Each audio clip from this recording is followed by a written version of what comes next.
सभी का बहुत स्वागत है हमारे इस चैनल कॉमर्स वाला पे। तो जैसे आप सभी को पता है कि यहाँ पे केस स्टडीज की अगर बात करें तो हमने आपसे प्रॉमिस किया था कि सारी चैप्टर की केस स्टडीज हम आपको यहाँ पे बिल्कुल कराएंगे। तो इस बार चैप्टर नंबर 3 जो कि है बिजनेस एनवायरनमेंट, इसकी केस स्टडी मैं आप सभी के लिए लेकर आई हूँ। अब यहाँ पे चैप्टर नंबर 3 की बात करें बिजनेस एनवायरनमेंट, तो इसमें थोड़ा सा चेंज आ जाता है। जैसे कि यहाँ पे आपकी एलपीजी पॉलिसी है या managerial response to LPG policy है, ये वाला जो पार्ट है या टॉपिक है ये ओमिटेड है या डिलीटेड है, आप कह सकते हो। तो यहाँ पे उसके ऊपर केस स्टडीज ना आने की वजह से सबसे इंपॉर्टेंट टॉपिक जो रह जाता है वो है डायमेंशंस ऑफ बिजनेस एनवायरनमेंट।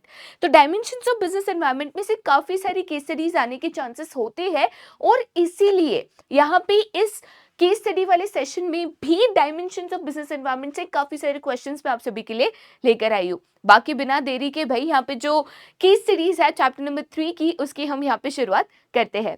तो सबसे पहले क्वेश्चन की अगर मैं यहाँ पे बात करूं कि भाई पहला क्वेश्चन जो है हमें यहाँ पे क्या पूछा गया है, ठीक है। तो देखो भाई, मैंने आपको हमेशा एक चीज बोली है कि ट्रिक आपको चेंज नहीं करनी। कोई भी क्वेश्चन आए, छोटा मोटा नाटा जैसा भी क्वेश्चन आए, ट्रिक हमेशा आपकी हमेशा सेम होनी चाहिए कि सबसे पहले आप हमेशा यहाँ पे अपने क्वेश्चन के ऊपर जाओगे। क्वेश्चन कहता है which dimension of business environment comes into picture here, ठीक है। तो भाई पिक्चर विक्चर मतलब वो वाला पिक्चर विक्चर नहीं है, बेसिकली केस ही कह रहे हैं, थोड़े से शब्दों का यहाँ पे इस्तेमाल बदल जाता है और तो क्या ही होता है। तो यहाँ पे कहते हैं कि विच डायमेंशंस, अब डायमेंशंस मैंने आपको एक शॉर्ट फॉर्म में सिखाए थे स्लेप्ट करके, ठीक है, SLEPT, ये 5 डायमेंशंस है जो आपने यहाँ पे पढ़े थे। अब इस केस में कौन सा डायमेंशन है वो आपको बताना है। भाई बहुत ही छोटा सा यहाँ पे क्वेश्चन गिवन है कि the sale of saris increase in the month, ठीक है, the sale of saris increase in the month of the year when a large number of marriages takes place in India. The sari manufacturing companies make special plans of sale for these months. तो यहाँ पे जब मैं कहती हूँ कि भाई शादी, ठीक है, जैसे इंडिया में मौसम होता है ना, अलग अलग मौसम होता है, वैसे इंडिया में ना शादी का भी सीजन होता है भाई, ठीक है। इंडिया में कुछ भी हो सकता है भाई, हम अपनी कल्चर्स वैल्यूज को इतना ज्यादा इंपॉर्टेंस देते हैं, तो जाहिर सी बात है शादियों के भी मुहूर्त होते हैं, ठीक है। तो जब भी शादियों की सीजन आती है, जब शादियों के बहुत ज्यादा मुहूर्त होते हैं और बहुत सारे लोगों की शादी होती है, तो ऐसे टाइम पे जनरली शादी में जो अटायर पहना जाता है, जो कपड़े पहने जाते हैं, उसका सेल्स बढ़ जाता है, जाहिर सी बात है, राइट। तो यहाँ पे ये क्यों बढ़ा? तो बेसिकली मैं यहाँ पे कल्चर की बात कर रही हूँ या फिर मैं सारी जो है एक तरीके से हमारा ट्रेडिशनल आउटफिट है या ट्रेडिशनल अटायर है, मैं उसकी बात कर रही हूँ।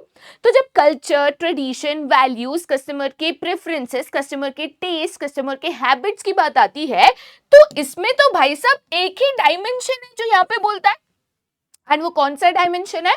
तो अनडाउटेडली यहाँ पे हम बात कर रहे हैं सोशल एनवायरनमेंट की, ठीक है। किसकी बात कर रहे हैं? तो सोशल एनवायरनमेंट की या social dimension of business environment की यहाँ पे हम बात कर रहे हैं। अब इसका आंसर कैसे लिखोगे? तो भाई बहुत स्पेसिफिकली आप यहाँ पे बता दोगे कि अबाउ केस में, या तो उन्होंने अगर यहाँ पे वर्ड इस्तेमाल करा है पिक्चर, आप भी इस्तेमाल कर सकते हो कि इस पिक्चर में यहाँ पे social dimension of business environment mentioned है, क्योंकि social dimension of business environment जो है लोगों के values, cultures, taste, preferences, habits, इसके ऊपर फोकस करता है, ठीक है। चलो पहला क्वेश्चन बहुत ही सिंपल था। हम जाते हैं अब हमारे सेकंड क्वेश्चन पे। भाई एक क्वेश्चन आसान आ गया तो दूसरा क्वेश्चन थोड़ा सा तो डिफिकल्ट बनता है, ठीक है। क्वेश्चन इतना बड़ा है कि स्लाइड भी बहुत छोटी पड़ रही थी, कैसे तो दबा दबा के बिठाया है स्लाइड पे।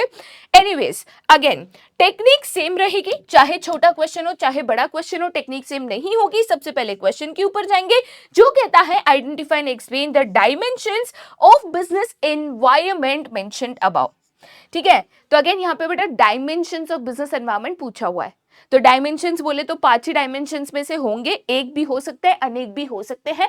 उन्होंने नहीं कहा है एक बताओ, 2 बताओ, 3 बताओ, नहीं बोला है, ठीक है। तो आपको देखने हैं कितने डायमेंशंस यहाँ पे दिख रहा है। अब जाहिर सी बात है इधर तो लिखने की जगह है नहीं, तो हम यहाँ पे एक स्लाइड ऐड करके इसका आंसर लिखेंगे, बट पहले क्वेश्चन के ऊपर जाता है, ओके। चलो भाई, तो यहाँ पे क्वेश्चन के ऊपर जाते हैं, तो देखते हैं हमारा क्वेश्चन यहाँ पे क्या कहता है। क्वेश्चन कहता है कि over the years e business in our country has witnessed tremendous growth due to several reasons. There is a significant improvement in the information technology infrastructure over the last decade as the government has taken important steps in high speed internet connectivity.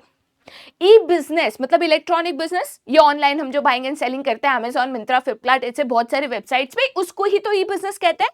अब ये increase हुआ क्योंकि लोगों का internet का usage increase हुआ, internet की speed increase हुई, इंटरनेट की अवेलेबिलिटी इंक्रीज हुई। और जब भी मैं इंफॉर्मेशन टेक्नोलॉजी की बात करती हूँ, आईटी की बात करती हूँ, ई बिजनेस की बात करती हूँ, तो जाहिर सी बात है भाई इसमें टेक्नोलॉजी का यहाँ पे मेंशन हो रहा है, तो डायरेक्ट में पता चल जाना चाहिए कि यहाँ पे सबसे पहला, जैसा मैं यहाँ पे क्वेश्चन पूछा है कि डायमेंशंस ऑफ बिजनेस एनवायरनमेंट बताओ ना, तो अगर टेक्नोलॉजी की बात आ रही है तो जाहिर सी बात है कि सबसे पहला जो डायमेंशन मेंशन्ड है वो तो आपका यहाँ पे टेक्नोलॉजिकल एनवायरनमेंट है ना। जैसे मैंने कहा था आपको कईयों बार कि बड़ी केस स्टडीज जब आती है, इतने बड़े लंबे चौड़े क्वेश्चन जब आते हैं, तो प्लीज इसके कीवर्ड्स के ऊपर ध्यान दिया करिए। तो यहाँ पे जब कहते हैं इंफॉर्मेशन टेक्नोलॉजी, टेक्नोलॉजी से जुड़ा है, तो टेक्नोलॉजिकल या टेक्नोलॉजी वाले डायमेंशन ऑफ बिजनेस एनवायरनमेंट में आएगा। और उसके तुरंत बाद यहाँ पे दूसरा कीवर्ड मेंशन्ड है कि वो कहते हैं कि गवर्नमेंट ने, आपकी कंट्री की गवर्नमेंट ने इंपॉर्टेंट स्टेप्स लिए हैं जिससे यहाँ पे हाई स्पीड इंटरनेट कनेक्टिविटी आ सके, और साथ ही साथ ये जो ब्रॉडबैंड नेटवर्क्स होते हैं उसके द्वारा यही इंटरनेट कनेक्टिविटी अफोर्डेबल बन सके। और गवर्नमेंट ये भी कोशिश कर रहा है कि जो रूरल पार्ट्स ऑफ इंडिया है वो भी यहाँ पे इंटरनेट के द्वारा, हाई स्पीड इंटरनेट के द्वारा यहाँ पे कनेक्टेड रहे, सो दैट वहां पे भी लोगों को इसका बेनिफिट मिले और वहां पे भी ई बिजनेस जो है even in the most rural areas यहाँ पे एक्सपैंड हो। इनिशिएटिव किसने लिया? गवर्नमेंट ने। ये एफर्ट्स किसने डाले? गवर्नमेंट ने। पॉलिसी किसने लाई? गवर्नमेंट ने। तो यहाँ पे जाहिर सी बात है जब भी गवर्नमेंट का जिक्र होता है, तो गवर्नमेंट का जब भी जिक्र होता है तो कौन सा एनवायरनमेंट बन जाता है? तो yes, it is a part of your political environment. ठीक है, क्योंकि जिक्र किसका हुआ? गवर्नमेंट का हुआ ना। तो गवर्नमेंट मैंने हमेशा आपको बोला है कीवर्ड किसका है? तो पॉलिटिकल एनवायरनमेंट का है। ठीक है, चलो भाई यहां पे आगे जाते हैं, केस में थोड़ा सा और इसको समझते हैं। आगे उन्होंने क्या बोला है कि another catalyst strengthening the E business segment is the countries favourable demography. एक कैटलिस्ट मतलब और एक चीज, आप ऐसे समझ सकते हो। काफी बार केस में ऐसे हाई फंडू शब्द का इस्तेमाल होता है, ठीक है, जहां पे एग्जामिनर दिखाना चाहता है देखो अपन को कितना इंग्लिश आता है, बट टेंशन नहीं लेना है। जनरली इसे वर्ड जाता है तो बच्चे कहते हैं मैम इतनी हाई फंडू इंग्लिश आती है, भाई हमें समझ में नहीं आती है। समझने की जरूरत भी नहीं है, क्योंकि आपको केस नहीं समझना है, बस उसके डायमेंशंस आइडेंटिफाई करने हैं जिसमें कैटलिस्ट शब्द का कोई इस्तेमाल या इसका कोई इंपॉर्टेंस ही नहीं है।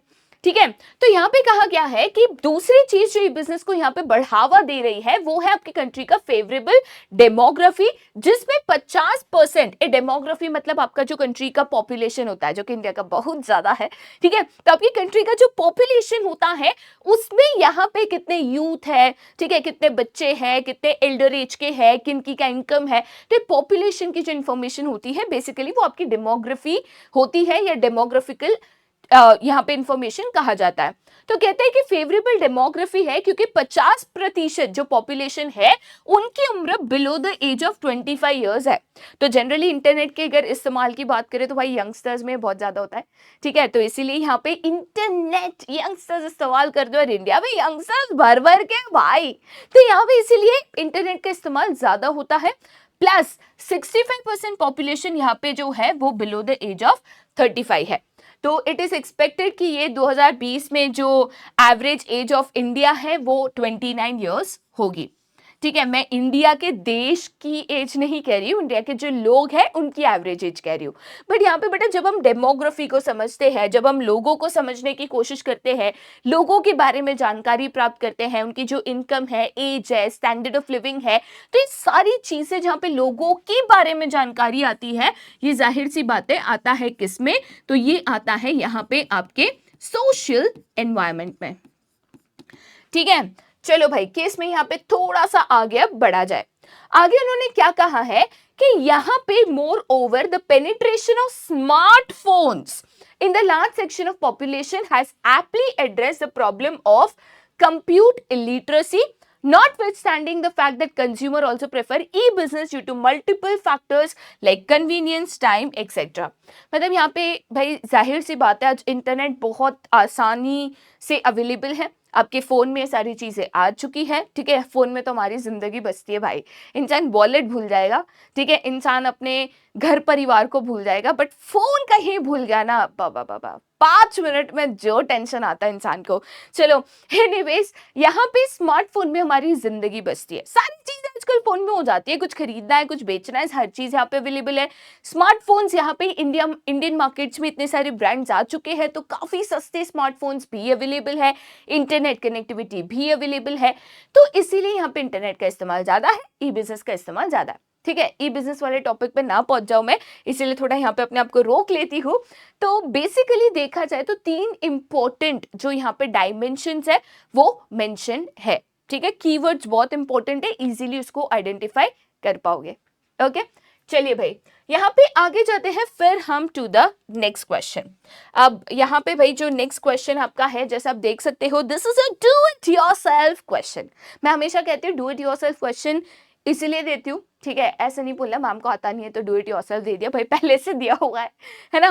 तो यहाँ पे डू इट योरसेल्फ क्वेश्चन देने का एक ही कारण होता है कि बच्चे यहाँ पे जब हम केस स्टडी सॉल्व करते हैं तो लगता है कि भाई बहुत आसान है, बट आपको भी प्रैक्टिस करना उतना ही जरूरी है।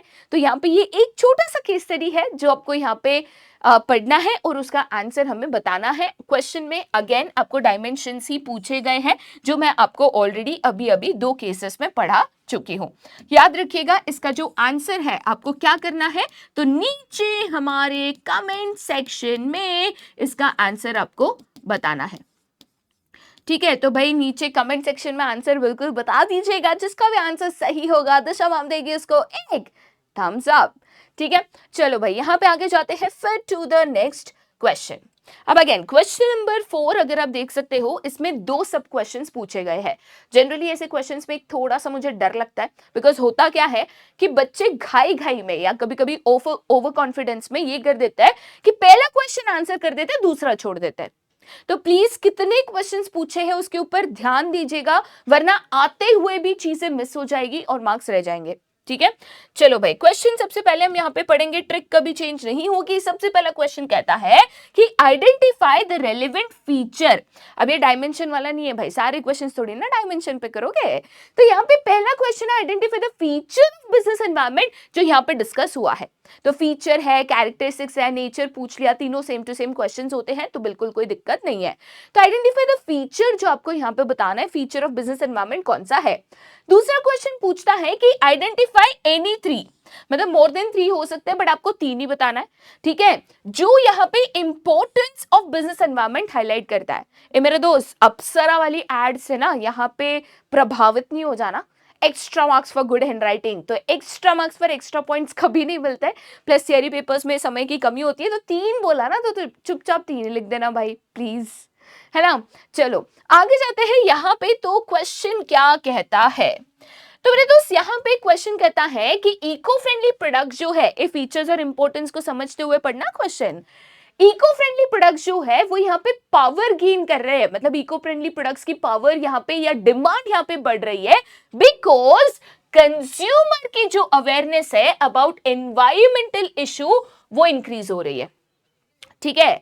तो यहाँ पे धीरे धीरे जो इन्वायरमेंटल इश्यूज है कि पोल्यूशन बढ़ रहा है, पोल्यूशन से हमें क्या नुकसान हो रहा है, कैसे हमारे जिंदगी के ऊपर उसका असर हो रहा है, नेगेटिव इफेक्ट्स हो रहे हैं, जैसे लोगों में ये समझ बढ़ रही है, अवेयरनेस बढ़ रही है, लोग इसकी जानकारी यहाँ पे उनको मिल रही है, तो कहीं ना कहीं कंज्यूमर आज के तारीख में जब प्रोडक्ट्स खरीदता है तो वो कॉन्शियसली, मतलब सोच समझ के ये देखते हुए कि कौन से प्रोडक्ट्स इको फ्रेंडली है, कौन से प्रोडक्ट्स हमारे एनवायरमेंट को नुकसान नहीं पहुंचाया है, ये सोच समझ के वो प्रोडक्ट्स को यहाँ पे खरीदता है। कंज्यूमर की अवेयरनेस बढ़ी तो इको फ्रेंडली प्रोडक्ट्स की डिमांड बढ़ी, ये इंक्रीज हुआ तो उसकी वजह से ये इंक्रीज हुआ, ये डिक्रीज होगा तो ये भी डिक्रीज होगा, मतलब दोनों एक दूसरे पे डिपेंडेंट है, कह सकते हो। तो जब मैं कहती हूं कि 2 फैक्टर्स जो होते हैं वो एक दूसरे पे डिपेंडेंट होता है, तो भाई साहब ऐसे केस में ये कौन सा फीचर है, ठीक है, हम सबसे पहले वाले क्वेश्चन का यहाँ पे आंसर दे रहे हैं, जहां पे हम फीचर का आंसर दे रहे हैं कि भाई इस केस स्टडी में कौन सा फीचर हाईलाइटेड है, ठीक है। तो जब हम कहते हैं कि एक चीज में बदलाव आने से दूसरे चीज में भी बदलाव आता है, तो कौन सा फीचर ऑफ बिजनेस एनवायरनमेंट कहता है, वो होता है यहाँ पे the feature of inter relativity. आप इसको इंटर रिलेटिविटी लिखो या फिर आप चाहो तो इसको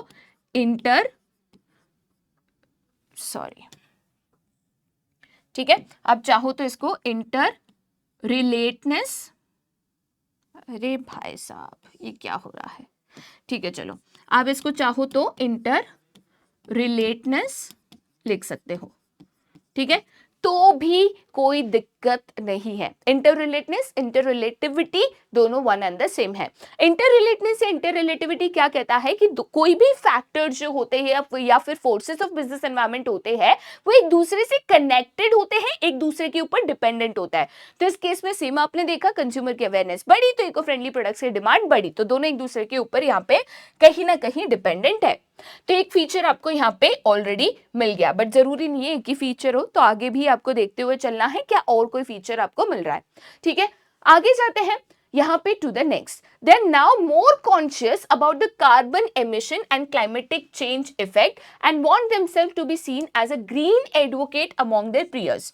एक ग्रीन एडवोकेट का मतलब क्या होता है, जो ऐसी कंपनीज होती है जो एनवायरमेंट को ध्यान में रखते हुए, एनवायरमेंट कंसर्न को देखते हुए यहाँ पे अपने प्रोडक्ट्स को बनाती है, मतलब एनवायरमेंट सेफ या इको फ्रेंडली प्रोडक्ट्स यहाँ पे बनाती है।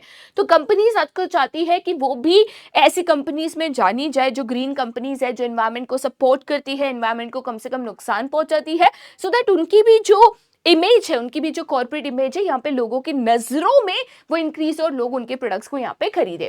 तो यहाँ पे वो चाहते हैं कि वो भी एक ग्रीन एडवोकेट की तरह आए, इसीलिए वो यहाँ पे जो है एक तरीके से जो चैलेंज उनके सामने है, ठीक है, वो क्या कह रहे हैं, तो ये जो एक चैलेंज उनके सामने ये बन के आया है, कंपनीज यहाँ पे उसको एक तरीके से अपनाकर कंज्यूमर्स के रिक्वायरमेंट के मुताबिक, ठीक है, ऐसे प्रोडक्ट्स बनाने की इंश्योरिटी रख रही है कि एक प्रोडक्ट सेफ हो as well as environmental friendly हो, राइट। एज अ रिजल्ट यहाँ पे जो growing need for better and advance technology है वो भी एक तरीके से एज अ कैटलिस्ट इसमें काम कर रहा है। तो कहीं ना कहीं ये जो एनवायरमेंटल फ्रेंडली प्रोडक्ट्स आज कंपनीज बना पा रही है, उसका वन ऑफ द रीजंस ये भी है कि हमारे पास वो जो रिक्वायर्ड टेक्नोलॉजी है, जो मशीन्स है, वो भी कहीं ना कहीं यहाँ पे अवेलेबल है, ठीक है। तो आप जैसे यहाँ पे देख पा रहे हो, फीचर तो आपको यहाँ पे मिल गया जो कि इंटर रिलेटेडनेस था। अब अगर इंपॉर्टेंस की बात करें, ठीक है, तो उन्होंने कहा कि हमें ग्रीन प्रोडक्ट्स बनाने हैं, एनवायरमेंटल फ्रेंडली प्रोडक्ट्स बनाने हैं, क्योंकि कंज्यूमर्स की डिमांड शिफ्ट हुई है। मतलब एक तरीके से मैं कह सकती हूँ कि कहीं ना कहीं, एक तरीके से जैसे मैं कह सकती हूँ कि कहीं ना कहीं ये जो इको फ्रेंडली प्रोडक्ट्स की डिमांड इंक्रीज हो रही है, ये एक ऐसी अपॉर्चुनिटी है जो ये फर्म ने या कंपनीज ने यहाँ पे आइडेंटिफाई करी है और इसका इस्तेमाल कर रहा है, राइट। तो यहाँ पे पहला इंपॉर्टेंस क्या है, आइडेंटिफाई, या तो आप लिख सकते हो helps the firm to identify opportunities and get first mover advantage, right? चलो आगे जाते हैं फिर टू द नेक्स्ट, जहां पे सेकेंड इंपॉर्टेंट चीज, जाहिर सी बात है ये जो चेंजिंग चीजें हैं यहाँ पे, जो बाकी भी बिजनेसेस है, जैसे आप यहाँ पे इस क्वेश्चन में देख सकते हो, उन्होंने क्या कहा है कि हमें ऐसा प्रोडक्ट बनाना है, भले ही हमारे लिए चैलेंजिंग है, बट हमें ये बनाना होगा सो दैट हम कंज्यूमर्स की डिमांड को पहले पूरा कर पाए।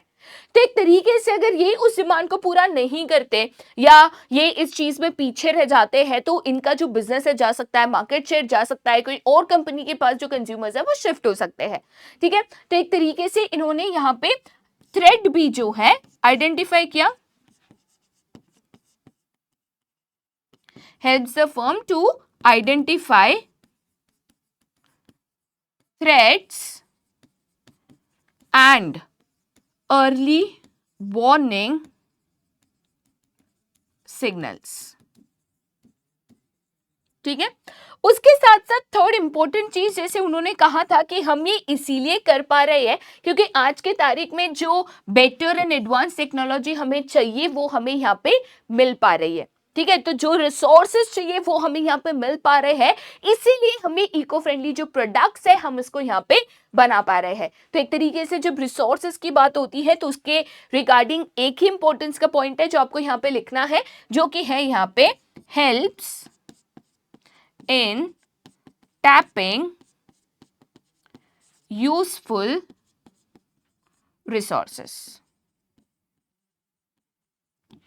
ठीक है, तो टेक्निकली जैसे आपने देखा, एक तो यहाँ पे आपको फीचर मिल ही गया था जो कि बहुत ही इजी था, फर्स्ट ही स्टेटमेंट में था, साथ ही साथ यहाँ पे इंपॉर्टेंस था, बट इंपॉर्टेंस जो है इस क्वेश्चन में इनडायरेक्टली मेंशन्ड है। डायरेक्ट कीवर्ड्स या डायरेक्ट सेंटेंसेस ऐसे नहीं है जो कि आपको यहाँ पे इंपॉर्टेंस बताए। तो ऐसे क्वेश्चंस छोटे होते हैं बट थोड़े से डिफिकल्ट हो सकते हैं, तो यहाँ पे थोड़ी सी आपको understanding of a concept important है, जिसमें आप समझ पाओ कि अपॉर्चुनिटी क्यों हुआ, थ्रेट क्यों हुआ, रिसोर्सेज कहाँ से मेंशन हुए, ये आपको बताना जरूरी हो जाएगा।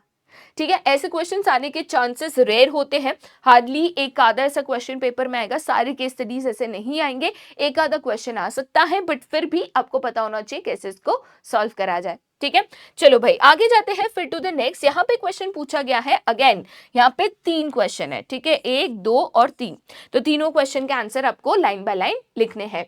फर्स्ट क्वेश्चन कहता है कि state the importance of business environment, जो यहाँ पे हाईलाइटेड है, बट ये question coating the line from the paragraph वाला है, मतलब तुक्का नहीं मार सकोगे मेरे दोस्त। कोटिंग द लाइन है मतलब इस क्वेश्चन में जो भी लाइन है उसको इन्वर्टेड कॉमर्स में डाल के यहाँ पे मेंशन करना है। सेकंड क्वेश्चन कहता है कि आइडेंटिफाई एनी टू, अगेन 2 ही बताने, 2 से ज्यादा होंगे तो भी आपको 2 ही बताने, एनी 2 डायमेंशन जो आप यहाँ पे देख पा रहे हो जो कि इस केस में मेंशन्ड है, again coating the line from the paragraph. और लास्ट क्वेश्चन यहाँ पे वैल्यूज वाला है कि इस क्वेश्चन को पढ़ के जो भी 2 वैल्यूज आपको दिखती है वो वैल्यूज आपको यहाँ पे मेंशन करनी है। ठीक है, चलो भाई यहाँ पे क्वेश्चन के ऊपर डायरेक्टली जाते हैं, तो देखते हैं क्वेश्चन हमारा क्या कहता है।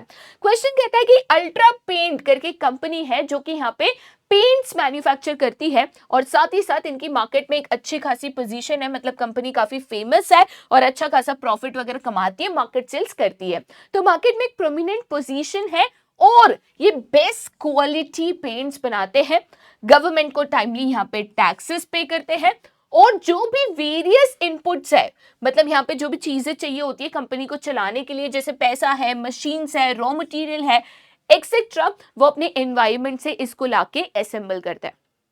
ठीक है, अब देखो सबसे पहले मुझे इंपॉर्टेंस पूछा है, अगेन यहां पे बात हो रही है रिसोर्सेस की, तो जब भी बात होती है रिसोर्सेस की, मुझे यहां पे कहा गया है कि भाई साहब जो भी रिसोर्सेस लगते हैं हम उसको बिजनेस एनवायरनमेंट से लेकर आते हैं। ठीक है, तो यहाँ पे कौन सा इंपॉर्टेंस मेंशन्ड है, जैसे मैंने कहा था कि रिसोर्सेस को लेकर एक ही इंपॉर्टेंस है जो कि है यहाँ पे helps in tapping useful resources. ठीक है, आगे जाते हैं फिर टू द सेकेंड क्वेश्चन। अब ये तो हमने फर्स्ट वाले का सोल्यूशन दे दिया, सेकेंड क्वेश्चन है कोई भी 2 डायमेंशंस आपको बताना है, बट एक मिनट, यहाँ पे मुझे कहा था कि इंपॉर्टेंस बताना है बट कोटिंग द लाइन भी करना है, तो मैंने इंपॉर्टेंस बताया बट कोटिंग द लाइन नहीं करा। अब एक चीज बता दी, इंपॉर्टेंस बताया, कोटिंग द लाइन नहीं करा, मेरे दोस्त आधा मार्क कट हो जाएगा। ठीक है, तो यहाँ पे कोटिंग द लाइन भी मुझे बताना है, तो यहाँ पे कौन सा सेंटेंस आएगा, तो जब हम सेंटेंस को लिखेंगे वर्ड टू वर्ड उसको लिखना इंपॉर्टेंट है, और वर्ड टू वर्ड जब हम उसको लिखेंगे तो शुरुआत करेंगे इट असेंबल्ड वेरियस रिसोर्सेज से लेकर हम यहाँ पे एनवायरमेंट तक इसको लिखेंगे, बट जाहिर सी बात है मैं पूरा सेंटेंस यहाँ पे नहीं लिखूंगी, तो यहाँ पे जब स्टेटमेंट की बात आती है, ठीक है, तो मैं शुरुआत के 2 वर्ड्स एंड अंत के 2 वर्ड्स यहाँ पे लिखूंगी। तो शुरुआत के 2 वर्ड्स कौन से हैं, इट असेंबल्ड वेरियस से लेकर बिजनेस एनवायरमेंट तक। ठीक है, तो यहाँ पे मैं लिखूंगी इट असेंबल्ड वेरियस से लेकर बिजनेस एनवायरमेंट तक।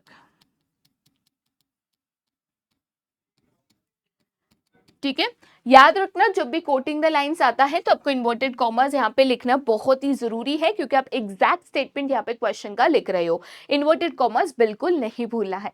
ठीक है, चलो भाई अब हम आगे जाते हैं टू द सेकेंड क्वेश्चन, जिसमें पूछा है 2 डायमेंशन जो भी आपको यहाँ पे दिख रहे हैं वो आपको यहाँ पे बताना है। देखो भाई सबसे पहले तो यहाँ पे जब भी बात आती है टैक्सेस की, सबसे पहले यहाँ पे जब भी बात आती है टैक्सेस की, तो टैक्सेस कौन से बिजनेस एनवायरनमेंट का कीवर्ड है? तो मेरे दोस्त यहाँ पे जब मैं टैक्सेस की बात कर रही हूँ तो अनडाउटेडली यहाँ पे हम सेकंड क्वेश्चन का आंसर दे रहे हैं, तो इधर 2 लिखती हूँ, यहाँ पे मैं डायमेंशंस मेंशन कर रही हूँ इसीलिए डायमेंशंस लिख रही हूँ। तो टैक्सेस की बात करोगे तो भाई साहब टैक्सेस तो हमेशा हमेशा किस में आते हैं? इकोनॉमिक एनवायरनमेंट में आते हैं। ठीक है, तो एक तो मुझे यहाँ पे डायमेंशन मिल गया जो कि है यहाँ पे कौन सा? आपका इकोनॉमिक एनवायरनमेंट है। उसके बाद उन्होंने क्या कहा है कि but since last year it has been dumping its untreated poisonous waste on the river bank which has created many health problems for the people. As a result, courts passed an order to seal the manufacturing unit of the company. अब देखो और दो business environment के dimensions मुझे दिख रहे हैं. सबसे पहले जब मैं कहती हूँ कि ये ऑर्डर जो है यहाँ पे कोर्ट ने पास किया है, तो कोर्ट की अगर बात आती है तो जाहिर सी बात है सेकेंड बिजनेस एनवायरनमेंट कौन सा है? तो यहाँ पे लीगल एनवायरनमेंट है. और जब मैं लोगों को हेल्थ की प्रॉब्लम हो रही है, लोगों को दिक्कत हो रही है, मतलब सोसाइटी के लोगों को दिक्कत हो रही है, तो यहाँ पे जाहिर सी बात है थर्ड जो है दैट इज सोशल एनवायरनमेंट. ये देखो मैं तीनों इसीलिए लिख रही हूं क्योंकि अगर मान के चलो बच्चों ने सोशल एंड लीगल लिखा तो भी सही है, सोशल एंड इकोनॉमिक लिखा तो भी सही है, इकोनॉमिक एंड लीगल लिखा तो भी सही है. तो इसमें से कोई भी दो लिखोगे तो आपको सही आंसर मिलेगा और उसको 2 से 3 लाइन में आपको एक्सप्लेन करना है. ठीक है, अब यहां पे जब थर्ड क्वेश्चन की बात आती है जो कि यहाँ पे वैल्यूज के ऊपर है. अब अगेन क्वेश्चन में उन्होंने क्या बोला है? Any 2 values. ठीक है, बट सेकेंड वाले में भी भाई साहब कोटिंग द लाइन है, तो प्लीज ये लाइन आप कोट करना मत भूलना. ठीक है, जब भी यहाँ पे लीगल एनवायरनमेंट की बात आती है तो लीगल एनवायरनमेंट में लिखूंगी the court passed an order. Right, तो यहाँ पे जब लीगल एनवायरनमेंट की बात आती है तो यहाँ पे कौन सा मैं लिखूंगी line? The court passed an order वाला स्टेटमेंट.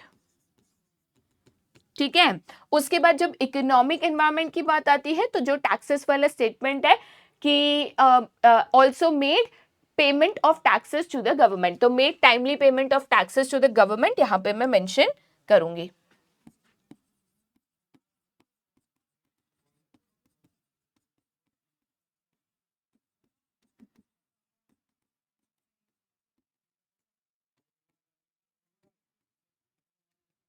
ओके, अब यहाँ पे जब सोशल एनवायरनमेंट की बात आती है जो हमारा सेकेंड लास्ट स्टेटमेंट था, ठीक है, वो मैं यहाँ पे लिख सकती हूँ जैसे बट सिंस लास्ट ईयर से लेके द पीपल, है ना. तो यहाँ पे मैं लिखूंगी बट सिंस लास्ट ईयर से लेके टिल पीपल. ओके, चलो भाई, अब इसके बाद जो वैल्यूज वाला क्वेश्चन है उन्होंने स्पेसिफिकली कहा है कोई भी दो वैल्यूज जो कंपनी ने ओवरलुक करी है. ओवरलुक का मतलब क्या होता है? तो होता है डिड नॉट फॉलो. ओवरलुक कर दी, देखी नहीं, उसको फॉलो नहीं किया, अनदेखा कर दिया, उसका मतलब होता है ओवरलुक. तो कोई भी दो वैल्यूज की अगर बात करें तो भाई साहब इसमें आप कौन से दो वैल्यूज लिख सकते हो? एक यहां पे आप लिख सकते हो concern for the environment. Environment का नहीं सोचा, ऐसे ही वेस्ट डंप कर दिया, एनवायरमेंट को नुकसान पहुंच सकता है, वो उन्होंने नहीं सोचा. दूसरा आप यहां पे लिख सकते हो concern for the people of society. ठीक है, लोगों के बारे में नहीं सोचा, ऐसे ही वेस्ट डंप कर दिया, लोगों के हेल्थ के इग्नोर कर दिया, ये भी आप यहाँ पे एक तरीके से लिख सकते हो. ठीक है, तो यहाँ पे आपने इंपॉर्टेंस भी लिख दिया, डायमेंशंस भी लिख दिया एंड वैल्यूज भी लिख दिया. जनरली ऐसे क्वेश्चंस भले शॉर्ट केस स्टडीज होते हैं बट 6 मार्क्स के लिए आ सकते हैं जिसमें तीनों चीजें आपको प्रॉपर्ली मेंशन करनी है. कोटिंग द लाइंस है तो लाइंस को कोट करना बिल्कुल भी नहीं भूलना है.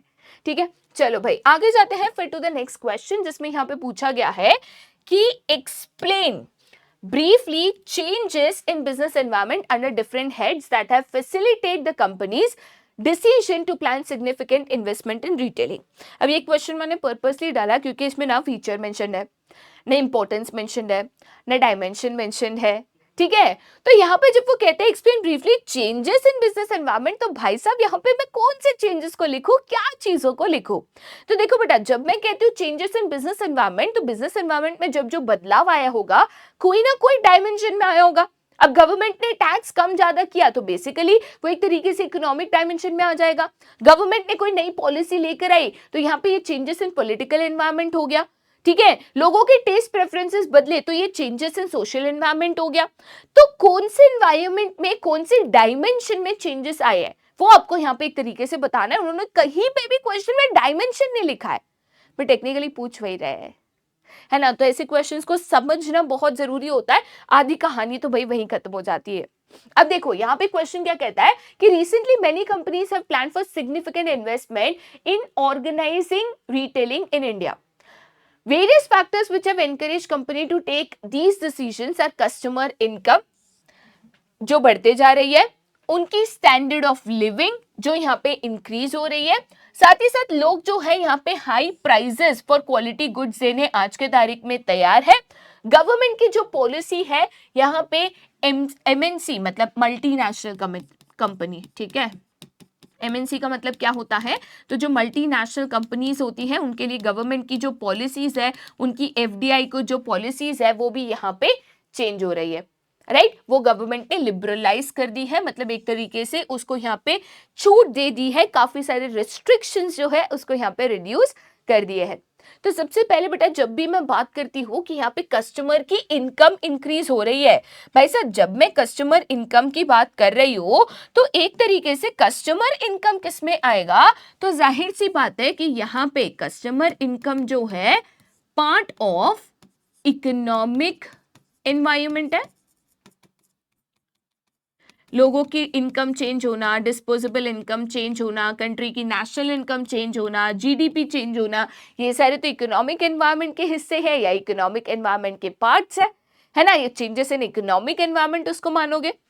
दूसरी चीज जो उन्होंने यहाँ पे बोली कि यहाँ पे जो लोग हैं उनकी स्टैंडर्ड ऑफ लिविंग इंक्रीज हो रही है, मतलब लोगों का जो लिविंग स्टैंडर्ड है, जैसे पहले छोटे घर होते थे, हम एक्सपेंसिव गुड्स अफोर्ड नहीं कर पाते थे, आज इंडिया में बहुत सारे लोग हैं जिनके अच्छे खासे घर है, इंटीरियर्स कराते हैं, बाइक है, गाड़ी है, खर्च ज्यादा कर रहा है, तो लोगों के हाथ में थोड़ी सी इनकम ज्यादा आ रही है तो वो और बेहतर तरीके से जीने की कोशिश कर रहे हैं। एंड स्टैंडर्ड ऑफ लिविंग की अगर मैं यहाँ पे बात करूं या लोगों की जो चेंज है कि भाई हम क्वालिटी गुड्स आज खरीदने तैयार है ज्यादा पैसा देके, ये कहीं ना कहीं उनकी चेंज इन प्रेफरेंसेस है, ठीक है। तो ये सारी चीजें यहाँ पे किस में आती हैं, तो यहाँ पे आती हैं आपके सोशल एनवायरनमेंट में, ठीक है। तीसरा जो यहाँ पे चेंज है जो गवर्नमेंट को लेकर कहा गया है कि गवर्नमेंट जब इंडिया में यहाँ पे कहीं ना कहीं एक तरीके से जो पॉलिसी लेकर आ रहा है, ठीक है, जो मल्टीनेशनल कंपनीज की जो पॉलिसीज होती है उसमें गवर्नमेंट ने चेंजेस करके उसको थोड़ा सा लिबरलाइज, थोड़ा सा आसान, थोड़ा सा यहाँ पे फ्रीडम दे दिया है, छूट दे दी है।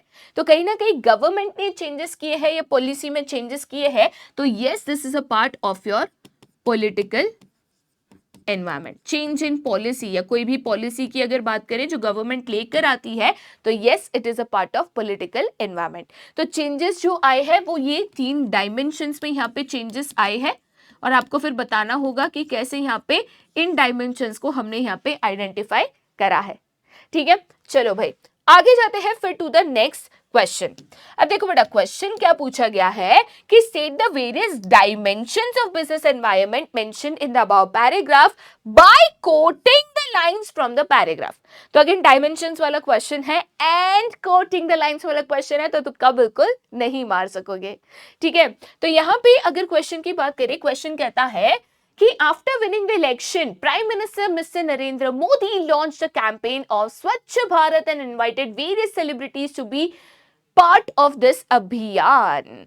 तो भाई प्राइम मिनिस्टर जी की बात हो रही है, यहाँ पे गवर्नमेंट की बात हो रही है, कैंपेन्स की बात हो रही है, तो कहीं ना कहीं हम सभी को पता है कि कौन से एनवायरनमेंट का हिस्सा हो जाएगा, तो अनडाउटेडली सबसे पहला डायमेंशन है यहाँ पे आपका पॉलिटिकल एनवायरनमेंट, ठीक है। बट भाई भूलना नहीं डायमेंशंस के साथ साथ आपको जो लाइन है वो भी कोट करके यहाँ पे बताना है। तो कौन सी लाइन बेटा हम यहाँ पे कोट करेंगे, तो चलिए भाई लाइन हम कोट करेंगे आफ्टर विनिंग द इलेक्शन से लेके अभियान तक। तो चलो भाई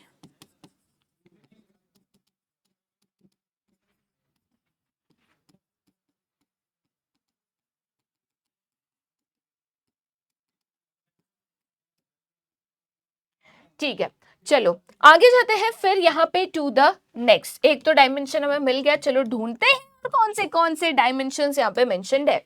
आगे उन्होंने यहाँ पे कहा है कि this spread awareness among the people in society in general, people started becoming more careful and aware about the cleanliness around the area. तो हमारे आजू बाजू के एरिया को हमें साफ रखना चाहिए, क्यों रखना चाहिए, लोगों को समझ में आया इससे क्या दिक्कतें हो सकती है, क्या बीमारियां फैल सकती है। तो कहीं ना कहीं लोगों में ये जो अवेयरनेस बढ़ा, लोगों ने जो अपने आजू बाजू के एरियाज को साफ सुथरा रखना शुरू किया, एक तरीके से ये यहाँ पे आपके सोशल एनवायरनमेंट में आएगा, क्योंकि लोगों का अवेयरनेस बढ़ना, लोगों की सोच बदलना, तो ये कहीं ना कहीं आपके कौन से एनवायरनमेंट में आता है, सोशल एनवायरनमेंट में आता है। तो यहाँ पे भूलना नहीं, आपको लाइन भी कोट करनी है। तो यहाँ पे इमीडिएटली सेंटेंस को लिखोगे। सेंटेंस कौन सा लिखोगे, द स्प्रेड ऑफ अवेयरनेस से लेकर यहाँ पे आप लिखोगे अराउंड द एरिया। ठीक है, तो यहाँ पे स्टेटमेंट कौन सा लिखोगे, द स्प्रेड ऑफ अवेयरनेस से लेकर लास्ट आपका कौन सा है, that is around this area.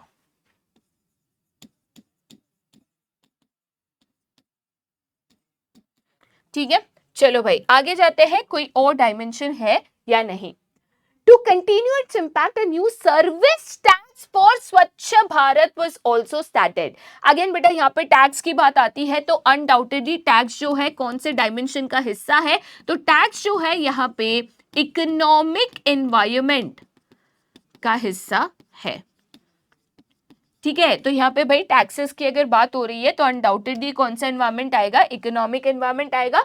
Statement कौन सा लिखोगे, टू कंटिन्यू इट्स इम्पैक्ट से लेके was also started। ठीक है,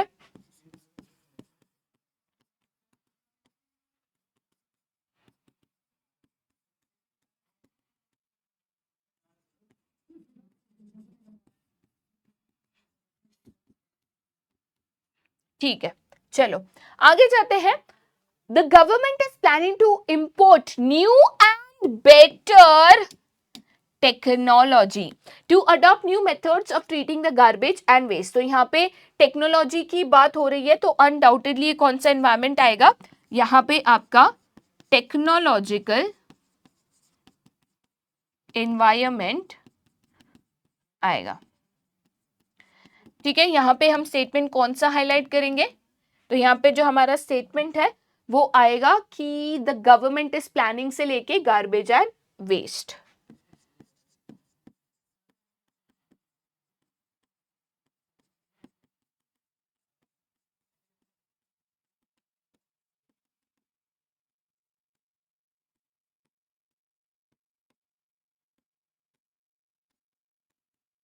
ओके तो यहाँ पे जैसे आपने देखा कि 4 इंपॉर्टेंट डायमेंशंस मेंशन्ड है, बट अगेन डायमेंशन सिर्फ लिखना काफी नहीं होगा, तो इसके लिए आपको उसका जो लाइन है, ठीक है, वो भी आपको यहाँ पे केस में से कोट करके मेंशन करना है।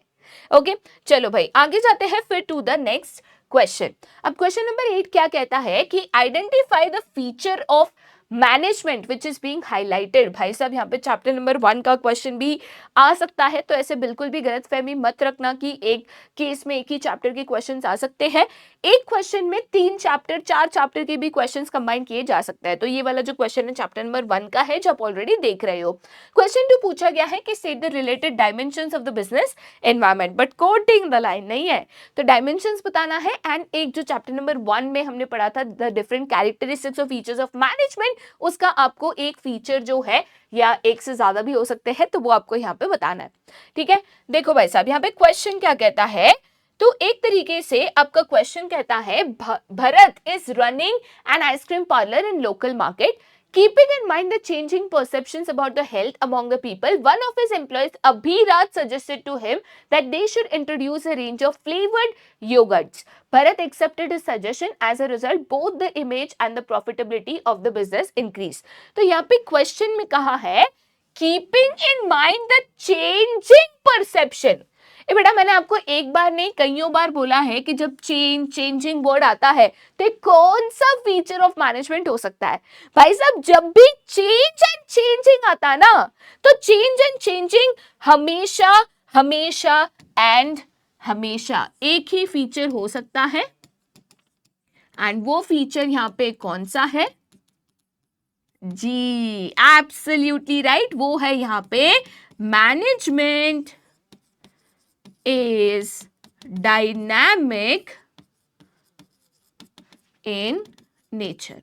ये भाई साहब डायनामिक बोले तो क्या, डायनामिक बोले तो कंटिन्यूसली या कॉन्स्टेंटली चेंजिंग। तो यहाँ पे जैसे लोगों की जो प्रेफरेंसेस है, लोगों की जो पसंद है वो बदलती है, तो मैनेजमेंट को भी बिजनेस में अपने जो डिसीजंस है, प्रोडक्ट ऑफरिंग है, वो यहाँ पे बदलना पड़ता है।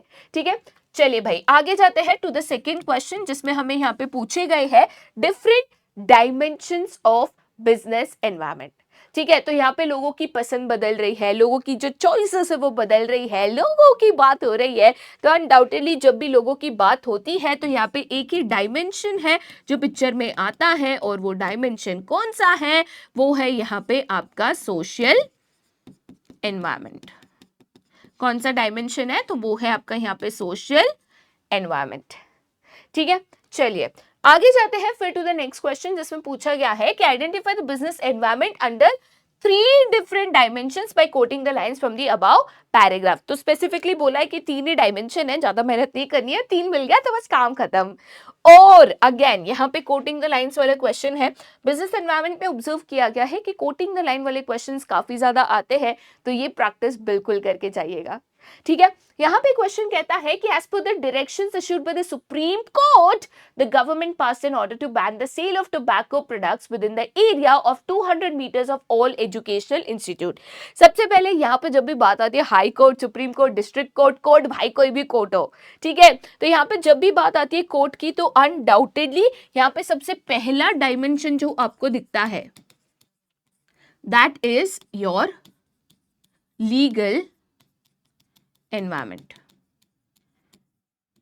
ठीक है, और भूलना नहीं है, यहाँ पे आपको लाइन भी कोट करनी है, तो वो लिखना यहाँ पे बिल्कुल मत भूलना। लाइन कौन सी आएगी, स्टेटमेंट कौन सा आएगा, as per the directions issued by the supreme court. ठीक है, तो यहाँ पे स्टेटमेंट हम लिख देते हैं as per the directions issued by the supreme court. ठीक है, चलो आगे जाते हैं फिर टू द नेक्स्ट। एक डायमेंशन तो आपने लिख दिया भाई साहब, देखते हैं दूसरा डायमेंशन क्या हमें मिल पाता है। ठीक है, दूसरा डायमेंशन यहाँ पे कौन सा आएगा, तो यहाँ पे आगे के स्टेटमेंट में कहा गया है the government pass an order to ban the tobacco products. अब गवर्नमेंट ने ऑर्डर पास किया, गवर्नमेंट की बात हो रही है, तो अनडाउटेडली कौन सा आएगा, तो this will be a part of your political environment. ठीक है, तो यहाँ पे भाई पॉलिटिकल एनवायरनमेंट आएगा, और साथ ही साथ आप यहाँ पे क्या लिखोगे, तो जब गवर्नमेंट की बात होती है तो आप यहाँ पे लिखोगे the government passed an order से लेके ऑल एजुकेशनल इंस्टीट्यूट्स तक। ठीक है, तो यहाँ पे आप लिखोगे the government passed an order से लेके ऑल एजुकेशनल इंस्टीट्यूट्स तक। ठीक है, चलो आगे जाते हैं फिर टू द नेक्स्ट। ओके, चलो नेक्स्ट स्टेटमेंट क्या है कि यहाँ पे ये जो गवर्नमेंट ने डिसीजन लिया, क्यों लिया कि एक टोबैको का जो कंजम्पशन है, मतलब हम जो तंबाकू गुटखा इसको जो खाते हैं, जाहिर सी बात है वो हमारे हेल्थ के लिए हानिकारक होता है, इंजूरियस होता है, खराब होता है। सेकेंड रीजन उन्होंने बताया है कि people are becoming more conscious about health and fitness, this indicates the government's attitude towards the business. लोग जो है आजकल समझ रहे हैं कि ये जो तंबाकू है, गुटखा है, इसके कंजम्पशन से क्या दिक्कतें आ सकती है, लोगों में ये जानकारी है, और इसीलिए कहीं ना कहीं गवर्नमेंट जब ऐसे नियम लाता है तो वो दिखाता है कि गवर्नमेंट भी इन चीजों को प्रमोट या सपोर्ट करना नहीं चाहता। ठीक है, तो यहाँ पे लोगों की पसंद, लोगों की एक तरीके से जो हेल्थ है उसके बारे में बात हो रहा है, तो लोगों की बात हो रही है, तो अनडाउटेडली ये कौन सा होगा, यहाँ पे आपका सोशल एनवायरनमेंट होगा। ठीक है, एंड बिकॉज आपने सोशल एनवायरनमेंट लिखा है, जाहिर सी बात है उसकी लाइंस भी आपको कोट करनी होगी, तो कौन सा स्टेटमेंट यहाँ पे लिखोगे, it's consumption is injurious to health भी लिख सकते हो, या people are becoming more conscious भी लिख सकते हो। ठीक है, तो यहाँ पे मैं तो सेकेंड वाला प्रेफर करूंगी, राइट, तो सेकेंड वाला स्टेटमेंट बेटा यहाँ पे मैं कौन सा लिखूंगी, people are becoming more conscious ठीक है, मोर कॉन्शियस से लेके हम इसको लिखेंगे टिल फिटनेस।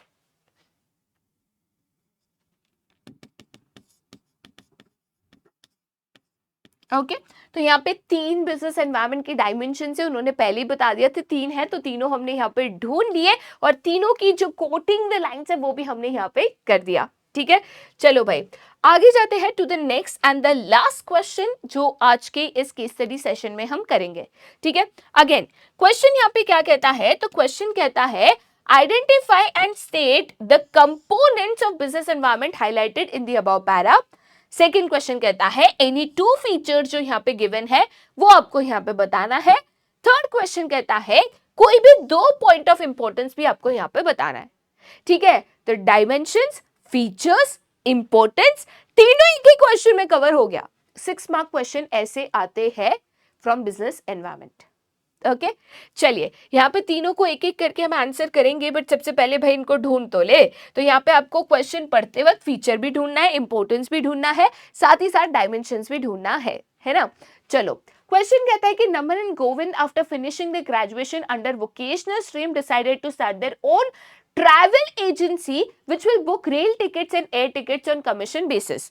तो इन्होंने सोचा कि भाई खुद का कुछ करेंगे तो एक ऐसी ट्रैवल एजेंसी खोलेंगे जो लोगों की रेलवे की टिकट्स है, एयर फेयर की टिकट्स है, मतलब एयरवेज की टिकट्स है वो बुक करेगा और उसमें से जो कमीशन है वो हम चार्ज करेंगे। They also thought of providing tickets with in 10 minutes through the use of internet.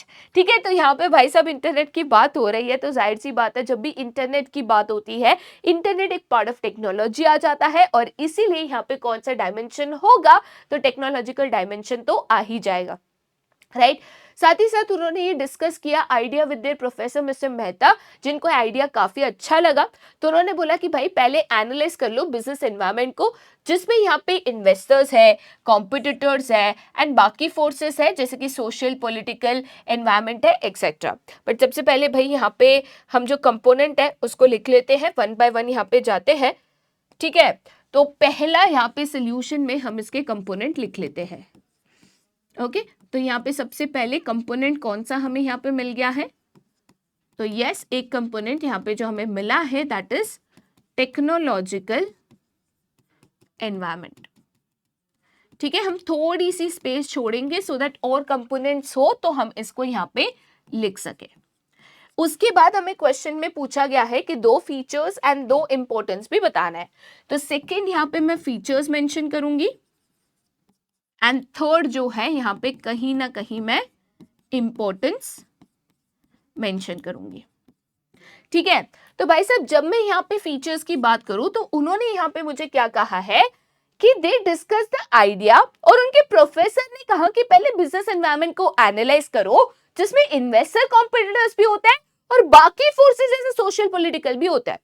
तो इन्वेस्टर्स कॉम्पिटिटर्स जो है हर एक बिजनेस के अलग अलग स्पेसिफिक होता है, बट पॉलिटिकल एनवायरनमेंट में चेंज आना, इकोनॉमिक एनवायरनमेंट में चेंज आना, इसका असर तो सारे बिजनेसेस पे होता है, मतलब ये जनरल फोर्सेस है। तो भाई साहब ये कौन सा फीचर यहाँ पे एक तरीके से बताता है, तो अनडाउटेडली ये जो फीचर आपको यहाँ पे बताता है that is specific and general forces.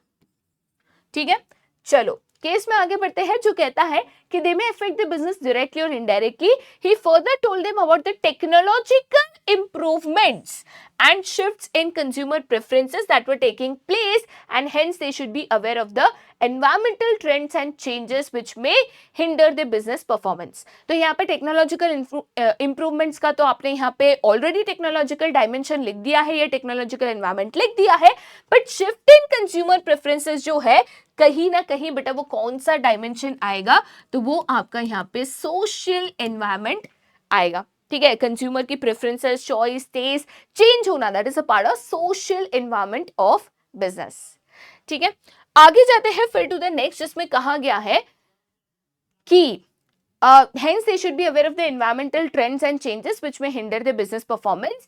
He emphasized on making plans keeping in mind the threats possessed by the competitors so that they can deal with the situation effectively. तो यहाँ पे emphasize in making plans, threats by the competitors. So भाई threats ये शब्द का इस्तेमाल हुआ तो एक तो इंपॉर्टेंस डायरेक्ट में मिल गया, ठीक है। एक इंपॉर्टेंस जो आपको यहाँ पे मिला है that is helps in identifying threats and early warning signals। साथ ही साथ वो कहते हैं हेल्प्स इन मेकिंग प्लान्स, ठीक है। कहीं ना कहीं उन्होंने क्या बोला है कि उससे उन्होंने प्लान्स यहाँ पे बनाए सो दैट वो जो थ्रेट है उससे यहाँ पे एक तरीके से बच सके। तो कहीं ना कहीं ये कौन सा इंपॉर्टेंस है, ये कहता है helps in planning and policy formulation. तो यहाँ पे दो तो आपको भाई इंपॉर्टेंस मिल ही गए, ठीक है। बट फीचर एक ही मिला है तो और फीचर जो है आपको यहाँ पे मेंशन करना है, राइट। चलो, keeping in mind that threat persist by the competitor so that they can deal with the situation effectively, this alignment of business operation with the business environment is will result in better performance, ठीक है।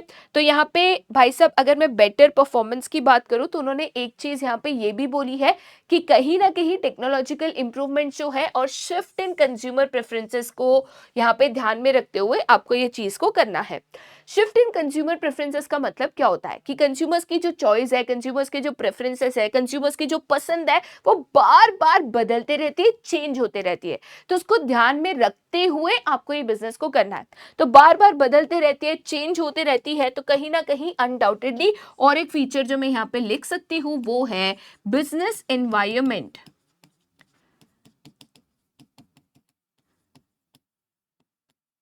Is dynamic in nature, ठीक है। तो यहाँ पे भाई दो features हो गए, दो इंपॉर्टेंस बता दिए एंड कंपोनेंट आपने यहाँ पे दो बता दिया। टेक्नोलॉजिकल लिखते तो भी यहाँ पे कोई दिक्कत नहीं थी, ठीक है। तो भाई साहब इसी के साथ जो हमारा आज का ये जो केस स्टडी सेशन है वो यहाँ पे खत्म होता है। चैप्टर नंबर 3 के केस स्टडीज यहाँ पे हम खत्म कर रहे हैं, बट अभी तो बहुत सारे चैप्टर्स बाकी है, बहुत सारे केस स्टडीज यहाँ पे सॉल्व करना बाकी है। बट एक चीज याद रखना, कितने भी आप केस स्टडीज के ऊपर वीडियोस देख लो, until आप उसको खुद प्रैक्टिस नहीं करते बात नहीं बनेगी। तो हमेशा ध्यान में रखना, क्वेश्चंस को खुद से प्रैक्टिस करना है, क्वेश्चंस को हमेशा खुद से सॉल्व करने की कोशिश करनी है। और एक जो छोटा सा डू इट योरसेल्फ क्वेश्चन मैंने आपको यहाँ पे दिखा दिया है उसका जो आंसर है नीचे कमेंट सेक्शन में बिल्कुल बताना है, ठीक है। तो आज का सेशन हम यहीं पे खत्म करते हैं, दोबारा नई वीडियो के साथ बहुत ही जल्द मिलेंगे, बट तब तक के लिए bye bye and take care.